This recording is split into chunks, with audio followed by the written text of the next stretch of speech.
That's what I'm going to do now. Hi, good evening, this is Paul. I'm with Dave Finch. We're in Ravello restaurant in Bradford-on-Avon. Ravello Italian restaurant right by the river here in the beautiful Bradford-on-Avon village. And for those who don't know Ravello, it's a brilliant restaurant. I highly recommend it. I recommend it all the time.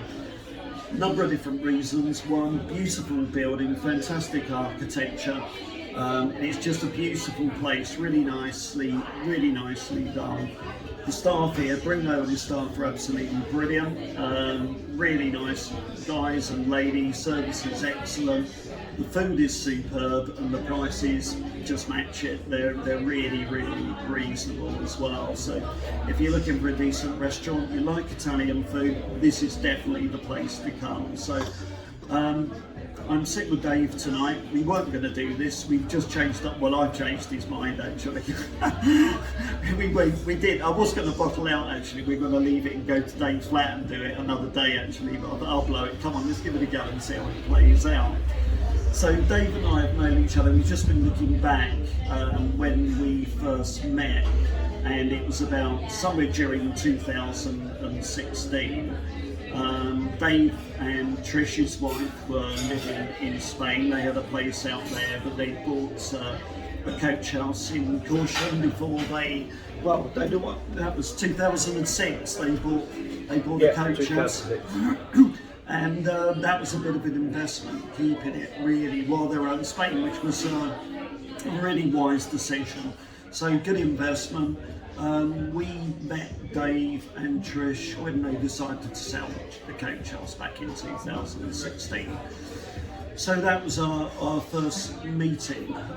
We've known each other and seen each other really since then, know the family, know Dave and Trish's son Phil and Lisa and the girls as well. So we've got quite a good relationship, which is really nice. But what I wanted to do tonight was just ask Dave really a few questions. Reason being, Dave's wife Trish has Alzheimer's, which is quite progressed.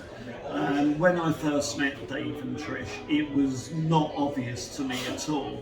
And I think it was only when I found out when I asked Dave if him and Trish would produce a client testimonial or be part of one. And Dave, excuse me, Dave mentioned, did I not know that Trish had Alzheimer's at that time, which I didn't at all. So it wasn't obvious to me, not at all, and to any of us in the office either. So that was the first time that I became aware of it. So Dave and I have kept in contact. Trish went into a home a little while ago, which I'll ask Dave more about that in a minute. But we went and had a beer up at the local pub at the Red Admiral on Paxtons Mead in Trowbridge last week or the week before, can't remember now, one of them. And last week. Was it last week, right? So we were up there last week, had a beer together, and which was really nice. It was a really good catch up and a really nice conversation. Some of it was really moving. Talking about personal lives, personal situations, obviously Dave's situation in terms of Trish. But we as a business, Paxtons, I've been setting up an arm to the business, an extension of it, probably over the last year, 2 years, well probably 2 years now, which is really very focused on things like Alzheimer's, dementia and probate, because it's something that we will probably all have to face at some stage in our life, either personally or with a relative, a spouse or a family member. The likelihood is it's going to come into our life at some stage. So Dave is probably one of the closest people I know that's got a relative, a spouse who has Alzheimer's, has obviously experienced it over all of those years as it's progressed, because obviously it's really progressive. We've been sitting having a meal here, we finished that, and we've been talking about Alzheimer's, the effects of it, how progressive that is, the changes over the years from when it first starts, to where it is now. But so the reason for this evening, and Dave's been brilliant to offer to do this, because it's not an easy thing to do, is to talk about something that's so personal and so sensitive. And there's things that Dave has the liberty to not to answer if he feels that it's something that's a bit close to the line that he'd prefer not to do. So if I ask anything that actually, do you know what, I prefer not to answer that, we'll move on. So, and there's no plan for this discussion at all. It's just going to run freely. We're just going to have a conversation about Alzheimer's, not necessarily about Trish, but just about the condition itself and the things that Dave's experienced, and anything that he may be able to advise anyone else that may be in the early stages of dementia or Alzheimer's, and any help that he can give in regards to that. So I appreciate you doing this, Dave. Yeah, we're pretty stuffed now. We haven't done it yet. No, we haven't. Yeah, this is to come. So we both had king prawn risotto, which was absolutely superb. I think it's just about beans with some garlic bread, which we didn't finish. We've had a couple of beers and we're just having a coffee now, but so we're pretty chilled at the moment and pretty loaded as well, aren't we? Yeah. So, when did you first know that Trish had Alzheimer's? Well, Trish, I think, found out when she discovered herself that she had Alzheimer's. Yeah. When she was working, I think when she was about 57 or 58, Yeah. she started to have struggle with remembering things, or she'd forget things rather. So we suspected then, so we decided that we would just really pack up it, so she retired. Yeah. And we decided to spend a lot more time in Spain. Yeah. But then she was actually diagnosed with the condition in 2009. Okay, Which was, right, okay. So that was quite a long time before I met you then. Yeah. Yeah. So I worked out, Trish has had Alzheimer's for something like 15 and 18 years. It's a long time. Yeah. And her mother had it. Yeah. And Trish looked after her mother. Yeah. And her sister, who's 6 years younger than Trish, has it as well. And Trish is Sue is in a far worse state than Trish is. Yeah. And she's in care as well. So age doesn't really have any relationship whatsoever, does it? Doesn't appear to, no. Yeah, it's a real unknown, and it does what it will do, won't it? To who it will, when it will. Yeah. And we just learned to cope with it. We learned to live with it. And in fact, the best friends, our friends, reckon that Trish and I were the best double act. That was their comment, because we learned to deal with it. So Trish would always come back to me for a response to questions from me. So not often they didn't realise she actually had it, up until the last 4 or 5 years. And maybe that's why none of us realised, really, because she got it so together in terms of how you work with it. Exactly. If you get somebody with Alzheimer's that's quite advanced and you start asking them questions and they're on their own, they won't be able to respond. I get that. So, obviously it's been a pretty traumatic journey. It's been really, really difficult. Is there anything, in terms of advice from the really early stages when it first came out, is there anything now looking back that you think, I wish I had known then what I know now? I suppose one thing, which is a bit difficult for most people to come to terms with, that if you know you've got any form of dementia, you should have the discussion between yourselves. Yeah. When you can still understand what's going on. So talk about your care, potentially in the future. How you want to deal with it, whether the husband or the wife wants to care for the partner when it gets difficult. It would make a lot of difference if they actually come to you and say, look, I don't want you to deal with me, or I want to look after you. So that's an element of it. But I bet you most people can't do that. And I suppose in some respects, for the other one who hasn't got Alzheimer's, the other party, they've got to be in some sort of physical condition where actually they can deal with it themselves anyway, haven't they? You know, I think for anyone who had, you know, an incapacity of some sort, they would probably really struggle with it as well, wouldn't they? Yes. Yeah, and when you think for me and Trish, if Trish had been on her own, she would have been in some form of care a long time ago. Yeah. It's only because we cope with it very well. So just, sorry Dave, just because while I think about it, so you've just in answer to that, you know, you just said, I mean, it varies from person to person, obviously. It's when you talk very about different. Trish's sister, Sue, isn't it? Yeah. So when you talk about Sue being younger, being worse, you know, and it's no respecter of age whatsoever. In your view, if someone like Trish had been by herself, how long after she knew to when she was diagnosed do you think that she would have probably had to go into care? That's She probably a needed difficult one. some form of care. I'm not saying it would necessarily have to go into a care home. Yeah. But I think she would have needed some form of care probably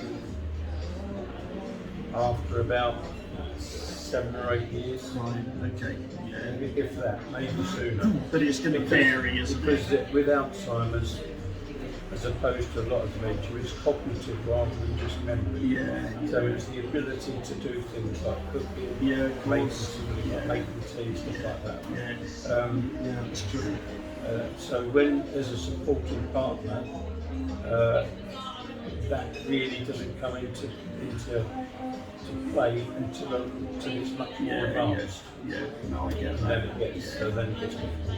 So, I mean, in terms of, I'll ask you this question, you know, things like lasting power of attorneys. Yeah. So presumably you are an attorney for whatever the part of the state that Trish has, and then one other, and you presumably got another person who's part of that as well, have you? Yeah, what you do with a lasting power of attorney, they're different to what they used to be. They used to be Enduring power of attorney. enduring. They're very different now. They are. The lasting power of attorney, and also there's one for finance and one for health. Now, I didn't do the health one, but there can be instances where the health one is quite important. Yeah, absolutely. Especially from a family perspective. If it's all right, well, just the partner's okay with what's going on. If the family aren't, there might be a conflict. But that's very important to set up, and you've got to set it up well in advance. Because if there's a snippet of something that they're not, the person's being done for, not Compass mentors. there's a word for it, I can't remember. Then you can't do it.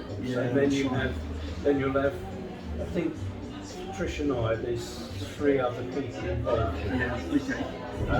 And the best good thing about the new autos, anybody can interject and object to something that's happened to Trish. So it's got a built-in protection. Which works better than the old one. It's interesting because some friends I was just talking to Dave about, he's got Lewy body dementia. He's at the really early stages of that. Which Lewy body, as I understand it, is a form of dementia with a mixture of Parkinson's as well. So you get the disability, you also get the shaking as well that comes with it, and the bent over and so on. So there's other conditions that come with that as well. But he asked me if I would be one of his power of attorney. So I act as his attorney, and the lasting power of attorney covers health and finance. So but when he's not in a condition where he's no longer able to make his own decisions in terms of finance and in terms of his health, then myself and his wife will then make joint decisions together, but one can't make it without the other's agreement, so we'll be making those decisions I think together. that's probably that one is how you set it up in the first place. It probably is. Yeah, the one that I is. have on Trish, I'm the primary. Okay, And then the other participants are the secondary. So if something happens to me, one of them can take over. Absolutely right. That's why they say always have more than one, because if suddenly something happened to that sole attorney, then obviously it really muddies the water in terms of that. But I think, Dave's absolutely right. I think it's dealing with these things as early on as possible. Yeah, as soon as you know absolutely, that there's an issue, deal with it there and then while the person's still able to make their own decisions. So I think that's really, really wise. And, obviously your journey's been a really, really long one. And, no doubt emotional. Without a doubt whatsoever. And obviously now you're in a situation where Trish has gone into a home, and that probably brings out other issues as well. We've been talking about some of those. We're not going to talk about the home and the conditions or anything else like that. I think she's well cared for and everything else. But Dave goes in and picks up Trish, and then you get them for a certain period during the day where you go out together and you walk in, and I see you come into the office on occasions as well, don't you? Yeah, So, which I can do at this moment in time. Yeah. But I don't know, you never know how quickly it's going to deteriorate. yeah, that's right. You just take one day at a time. Yeah, and I think that one of the things I was asking was about the family, the wider family, really, in terms of how it's affected them as well, because obviously it is Dave, but it's also the wider family, like the son and the daughter-in-law and the grandchildren and so on.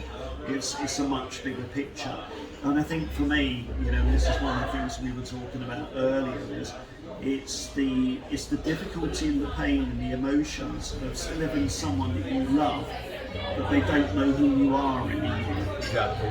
And that can happen quite early on. Right. With the disease. So, I mean, for Trish, I think that, we know of a couple of instances where she didn't recognise it. Yeah. 6 years ago, 5, 6 years ago. That is a long time ago. Yeah. That So, sort of half to 2/3 of the way in, that was already started. Not all the time. There are periods, and I think it's interesting. One of the things you said, and also myself. Yeah, absolutely. Yeah, and I think one of the things you said really early on was on those odd occasions where she'll say, something she said about, why are you waiting, Dave? Yeah. Something like that, and which was only really recent, wasn't it? That's right. So there's still those moments, aren't there? There are, she used my name, which is the first time she's done that for probably 18 months. Yeah. Certainly all the time she's been in care, so she never used my name. Yeah, nice. So it's a really difficult struggle. From a personal perspective, I think the one thing we've always done right is keeping active socially. That's important. Yeah. And I know where it comes into play with a lot. Yeah.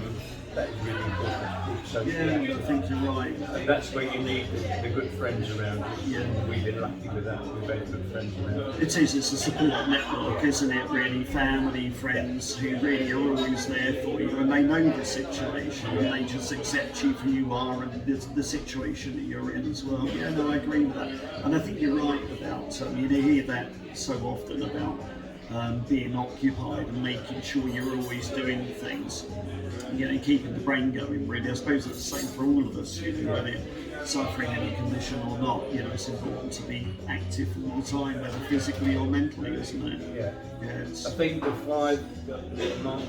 one of the things I think has happened with Trish being in care, she's now not got that activity going on. Yeah. So I think that doesn't help. Yeah, no, I'm sure. I think that causes more rapid. Yeah, no, I'm sure you're right. It's difficult, isn't it? Obviously when you're together, it's a one-to-one situation. But when someone's in a care home, and it doesn't matter who it is or where they are, there's a limitation to how much interaction they're going to get, isn't there, with the member staff, because they don't have the numbers of people to deal with on a one-to-one basis. The COVID thing has been going on. Of course. Has obviously been on as well. Yeah. But It's really care homes are difficult. very good, I think, and Yeah. they just they are pretty good at having visitors in and music plays and each afternoon. So anything else you can think of? Well, that's the main points are social activity is a big one. Yeah. Don't just sit around and let things happen around you. You've got to go out and actually make things happen. Yeah. That is, stimulus is the biggest thing. Yeah. And loads of other stuff, but actually you've got a problem because I won't remember. I don't know. You just, what I was saying to you earlier on. You grow with the problem. The condition, yeah. You grow with the condition, so it starts off small until it's not there anymore. Like now, Trish is in care, and in a weird way, I'm actually missing it. Yeah, yeah. Looking keeps you after occupied as well. Yeah, doesn't looking it? after Trish, eating together, doing all these things. Suddenly, that's not there anymore. So that's another aspect to it. It is. I mean, we were talking about this earlier, and I think that it's like someone may not be able to necessarily communicate who you're with in your home, but it's about having them in the home, isn't it? It's having that other person. It's that interaction, whether they communicate or not. It's just having someone there. Maybe that's, why a lot of people, when they lose someone, they get a dog or a cat or something like that, say they've got companionship. It's just something else, someone else being there, which makes massive difference. I think you're absolutely right, and I think having things like maybe a dog. Not everyone wants a dog, but it gets you out of the house and makes you do things that you wouldn't ordinarily want to do. We were talking about cycling earlier, weren't we? The cycling's absolutely brilliant, but it's trying to get out the front door to actually get to the bike to get motivated. And it's all about motivation, isn't it? Yeah. So I think that to be honest, I've never experienced anyone with personally, within the family who's had Alzheimer's or dementia, or anything related really. So I've not really experienced that side of it, but I can understand to some degree the difficulties that surround that, And there are subtle things as well, which again, when you're living with it, you take it for granted. It's hard to explain some of them, but I didn't realise quite how much I was helping Trish with this journey until she wasn't there anymore. And people are not dealing with what I dealt with in the same way.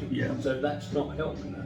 So that's something to consider if you're going to put somebody into care. You have to carefully consider, and that's the mistake I made.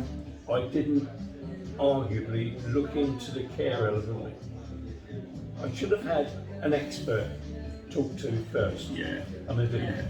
And I think, that I suppose to some degree that's what this is about, really, isn't it? It's not about regrets. It's not about bad decisions.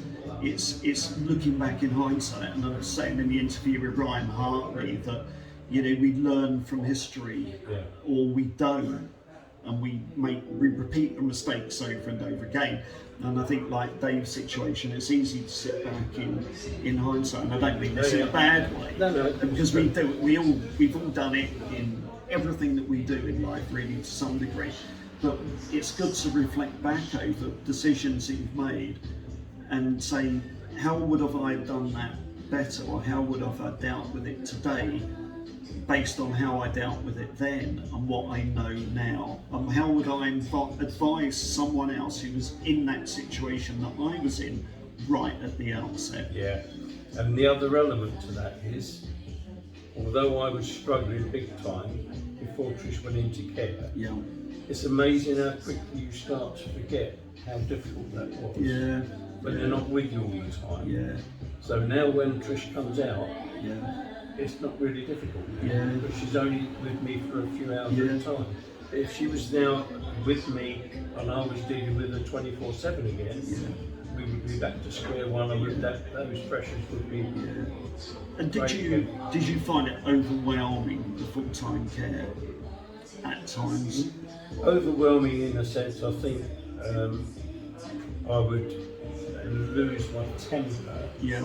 Not in a physical way, but just lose the plot, and then always feel guilty afterwards.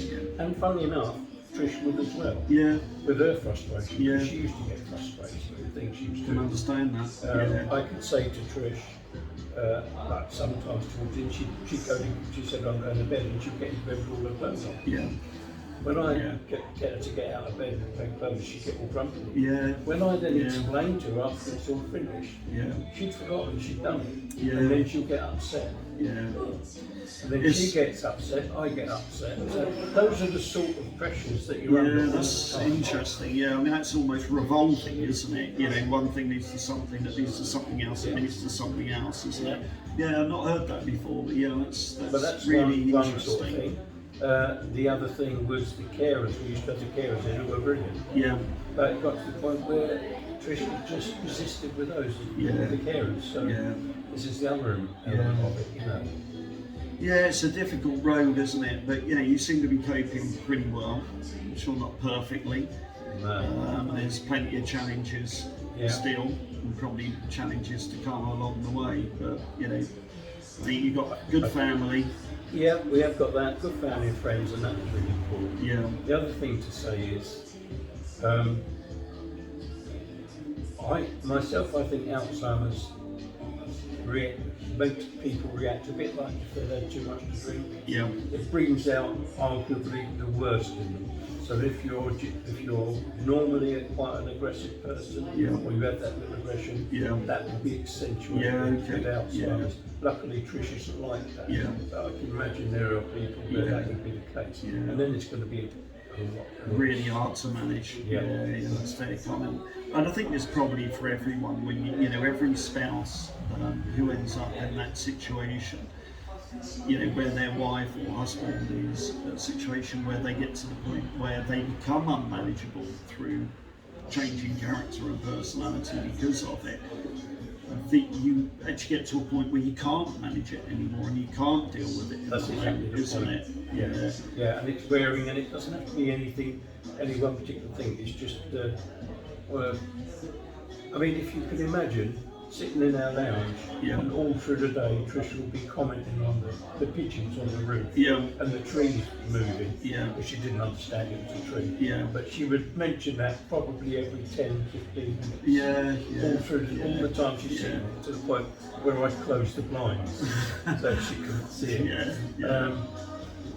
Lovely bits to it as well. I mean, I've got some video of Trish sitting right next to the TV talking to Holly and Phil this morning, having a conversation with her. Brilliant. And talking about me and pointing to me. I'd quite like to do that as well at times, I think, actually.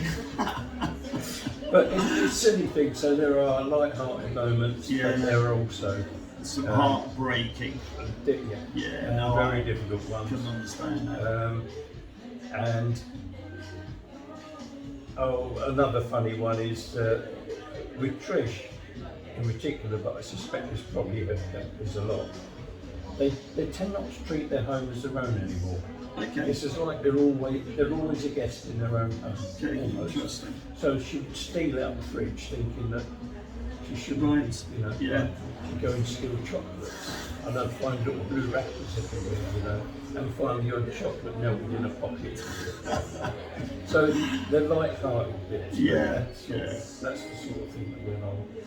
But no, it's brilliant. Thanks. I really appreciate you talking about it. Say we weren't going to do this, but actually, you know, I'd sort of say, come on, let's give it a go. Let's see how we get on. The restaurant next door, they shut the door while we were filming. Actually, the guy who owns it, Bruno owns it, knew we were going to do this tonight.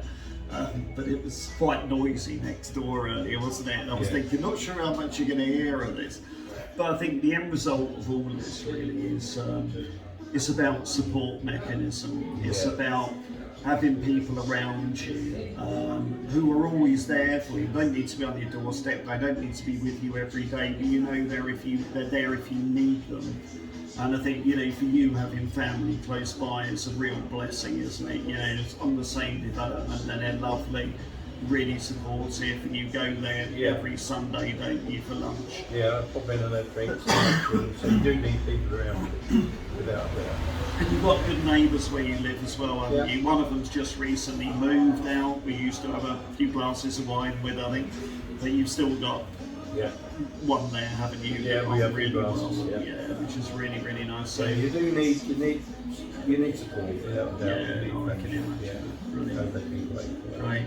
Good talking to you, Dave. Enjoyed the meal with you as well. We'll have to go and have a beer up the Red Apple again. So we will. We'll do that. So Great, thank you very much. I hope you found that helpful. I'm just going to switch you off now.